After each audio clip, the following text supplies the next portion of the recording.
എമ്പുരാൻ സിനിമയിൽ നിന്ന് ഒഴിവാക്കിയ ഭാഗങ്ങളുടെ വിവരങ്ങൾ പുറത്ത്. സ്ത്രീകൾക്കെതിരായ അതിക്രമ സീനുകൾ മുഴുവൻ ഒഴിവാക്കി. മതചിഹ്നങ്ങളുടെ പശ്ചാത്തലത്തിൽ വാഹനങ്ങൾ കടന്നുപോകുന്ന സീനും വെട്ടിയിട്ടുണ്ട്. പ്രധാന വില്ലൻ കഥാപാത്രത്തിന്റെ പേര് ബൽദേവ് എന്നാക്കി. നന്ദിക്കാടിൽ നിന്ന് കേന്ദ്രമന്ത്രി സുരേഷ് ഗോപിയെയും ഒഴിവാക്കി. സിനിമയുടെ റീ എഡിറ്റഡ് പ്രദർശനം നാളെയോടെ മാത്രമായിരിക്കും ഉണ്ടാവുക. മുഹമ്മദ് ആഷിഖ് വിവരങ്ങൾ നൽകും. ആഷിഖ്, പ്രധാനമായി എന്തൊക്കെ മാറ്റങ്ങളോടെയാണ് പുതിയ വേർഷൻ എത്തുന്നത്?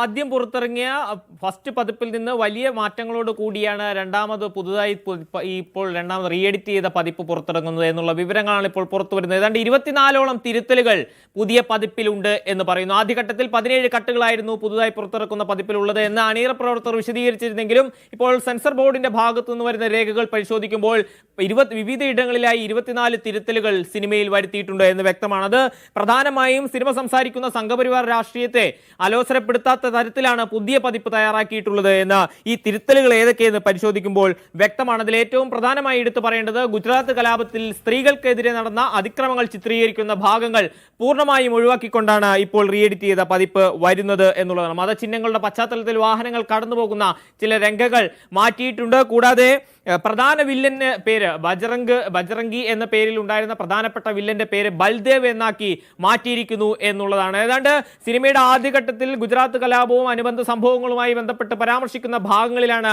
വലിയ തിരുത്തലുകൾ വന്നിരിക്കുന്നത് എന്നുള്ളത് ശ്രദ്ധേയമാണ്. കൂടാതെ ഈ ബജ്റംഗി എന്ന പ്രധാനപ്പെട്ട വില്ലന്റെ പേര് പരാമർശിക്കുന്ന ഇടങ്ങളിലെല്ലാം തിരുത്തലുകൾ വരുത്തിയിട്ടുണ്ട്. കൂടാതെ NIA, ദേശീയ അന്വേഷണ ഏജൻസിയായ NIAയുടെ പേര് പരാമർശിക്കുന്ന ഭാഗവും സിനിമയിൽ നിന്ന് നീക്കം ചെയ്തിട്ടുണ്ട്. കൂടാതെ രാഷ്ട്രീയമായി എടുത്തു പറയേണ്ട ഒരു കാര്യം, ഇന്ന് രാവിലെ സിനിമയുമായി ബന്ധപ്പെട്ടൊരു കച്ചവടമാണ്, എല്ലാം കച്ചവടമാണെന്ന പ്രതികരണം നടത്തിയ കേന്ദ്രമന്ത്രി സുരേഷ് ഗോപിയുടെ പേര് നന്ദി ടൈറ്റിൽ കാർഡിൽ നിന്നും എടുത്തു മാറ്റിയിട്ടുണ്ട്. ആ നിലയിൽ സംഘപരിവാറിന്റെ ഈ സമ്മർദ്ദങ്ങളെ, വിമർശനങ്ങളെ, ആക്രമണങ്ങളെയൊക്കെ പ്രതിരോധിക്കാൻ എന്ന നിലയിൽ കൂടിയാണ് ഇപ്പോഴത്തെ തിരുത്തലുകൾ വരുത്തിയിട്ടുള്ളത്. സംഘപരിവാറിനെതിരെ നിൽക്കുന്ന എല്ലാ ഭാഗങ്ങളും തന്നെ സിനിമയിൽ നിന്ന് മാറ്റിയിട്ടുണ്ട് എന്നുള്ളത് വ്യക്തമാണ്. സ്വമേധയാ മറ്റുള്ളവർക്ക് ബുദ്ധിമുട്ടുണ്ടായി എന്ന് കാണിച്ചുകൊണ്ട് തിരുത്തലുകൾ വരുത്തുന്നു എന്ന വിശദീകരണമായിരുന്നു അണിയറ പ്രവർത്തകർ നടത്തിയിരുന്നതെങ്കിൽ പക്ഷേ ഈ തിരുത്തലുകൾ പരിശോധിക്കുമ്പോൾ സംഘപരിവാറിന്റെ ആക്രമണങ്ങളുടെ ഫലമായി, സമ്മർദ്ദങ്ങളുടെ ഫലമായി വരുത്തിയ മാറ്റങ്ങളാണ് എന്നുള്ളത് വ്യക്തമാണ്. മാറ്റങ്ങളോടെയുള്ള പുതിയ വേർഷൻ, എഡിറ്റഡ് വേർഷൻ നാളെ രാവിലെയോട് മാത്രമേ പ്രദർശനം നടത്തുകയുള്ളൂ.